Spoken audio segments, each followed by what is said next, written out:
भगवान को पूरी तरह से समझने के लिए गहरी रुचि विकसित करें। मौन में परमात्मा के साथ का अनुभव कर सकते हैं। निरंतर याद जो राजयोग है, उसके साथ मौन, चिंतन मनन और कर्म योग भी आवश्यक है। कर्म योग का अर्थ है भगवान की याद में हर कार्य करते रहना। यह निरंतर सचेत प्रयास और अभ्यास का विषय है और आप पाएंगे कि उससे हर कार्य बहुत आसानी व आनंद के साथ संपन्न हो जाता है। जीवन तनावों और क्लेशों से मुक्त हो जाता है। जीवन के प्रत्येक क्षेत्र तथा हर कार्य में भगवान के अदृश्य हाथों की मदद मिलती अनुभव होती है। जीवन में कुछ नियम व अनुशासन की पालना हमें भगवान के और भी करीब ले जाती है और हम निजी जीवन में व्यावहारिक रूप में उनके प्रेम को और अधिक गहराई से अनुभव कर पाते हैं। अनुशासन माना जीवन में पवित्रता की धारणा तथा प्रतिदिन योग का नियमित अभ्यास। जीवन में पवित्रता का अर्थ है ब्रह्मचर्य युक्त जीवन शैली और ऐसे शुद्ध सात्विक शाकाहारी भोजन का सेवन जो भगवान की याद में बनाया गया हो। प्रातः 2 से 5 बजे के मध्य राजयोग का अभ्यास हमें परमात्मा के सबसे करीब लाता है, क्योंकि इस अवधि में वातावरण पूरी तरह से शांत और निर्मल रहता है। इस भांति ईश्वर से प्रेम में कुछ तो त्याग करना पड़ता है, लेकिन हमें उनसे जितना सब मिलता है उसकी तुलना में यह त्याग तो कुछ भी नहीं।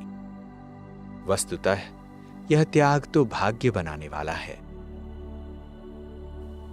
आत्मिक दृष्टि और वृत्ति का अभ्यास व्यक्ति को बहुत ऊंची स्थिति में ले जाता है।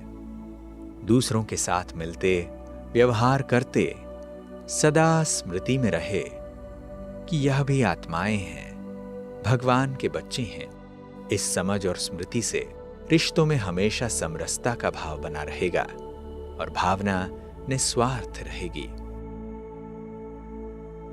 एक चरण के बाद ईश्वर का कितना भी वर्णन उसके संपूर्ण परिचय के लिए पर्याप्त नहीं है।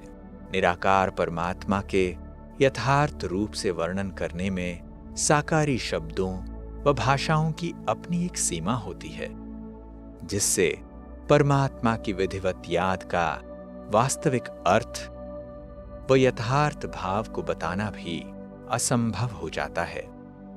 साथ ही प्रत्येक व्यक्ति का ज्ञान ग्रहण करने का अपना तरीका है।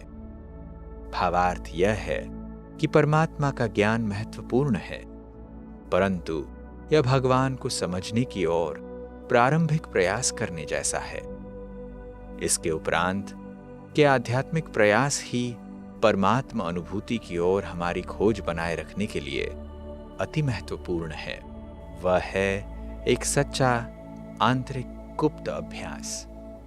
वह आंतरिक गुप्त अभ्यास जिन सभी बिंदुओं पर अब तक विचार किया गया, आत्माभिमानी स्थिति का अभ्यास, अशरीरी स्थिति, परमात्मा पर मन का एकाग्र होना, आंतरिक एवं बाह्य चुनौतियों से उभरना, कर्म योग, ईश्वरीय नियमों का पालन इत्यादि। स्वयं समर्पण ही इस साधना की नींव है। दैनिक जीवन में व्यावहारिक लाभ व परमानंद को राजयोग के प्रयोगों द्वारा निरंतर अनुभव कर सकते हैं। जैसे जैसे पुरुषार्थ में आगे बढ़ते जाते हैं, वैसे वैसे हमें स्वयं परमात्मा से सीधे संकेत व सही मार्गदर्शन प्राप्त होते रहते हैं। आत्मा कभी भी परमात्मा में लीन नहीं हो सकती, परंतु महीन पुरुषार्थ व साधना द्वारा परमात्मा के असीम प्रेम में समा जाती है। इस दिव्य अनुभूति को शब्दों द्वारा वर्णन नहीं किया जा सकता है। ऐसे हमारे अद्वितीय शक्तिशाली व्यक्तिगत अनुभव ही हमारे लिए स्वयं परमात्मा के साथ दिव्य मिलन का मूलभूत प्रमाण बन जाता है और निश्चित रूप से हमें परमात्मा की संपूर्ण स्पष्टता होती है। हम चेतना की सर्वोच्च स्थिति को प्राप्त करते हैं। इस पृथ्वी पर हम सभी 7 अरब से अधिक आत्माएं हैं। परमात्मा हम सभी के माता पिता हैं। वह इस संपूर्ण सृष्टि के मालिक हैं। वह हम सभी के मन के भावों, विचारों और भावनाओं को जानते हैं। हमारा भूत, वर्तमान और भविष्य उन्हें पता है। वह हम सभी को सदा काल के लिए एक ही समय पर एक साथ एक समान रूप से प्यार कर रहे हैं। वह हम सभी को एक साथ सुन रहे हैं, देख रहे हैं और हमारी पालना कर रहे हैं। जो कोई भी दिल की गहराइयों से कुछ पल भी उसे प्यार से याद करता है, उसे अनुभव होता है कि परमात्मा केवल उसके लिए ही संपूर्ण रूप से उपलब्ध है।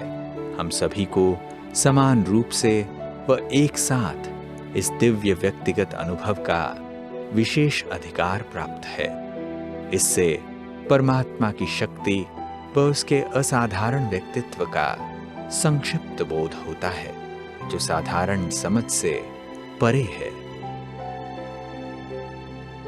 इतने समय तक हम मित्रों व संबंधियों के बीच रहे, अपनी दैनिक या अन्य सभी क्रियाकलाप करते हुए भी उन्हें सहज याद करते रहे।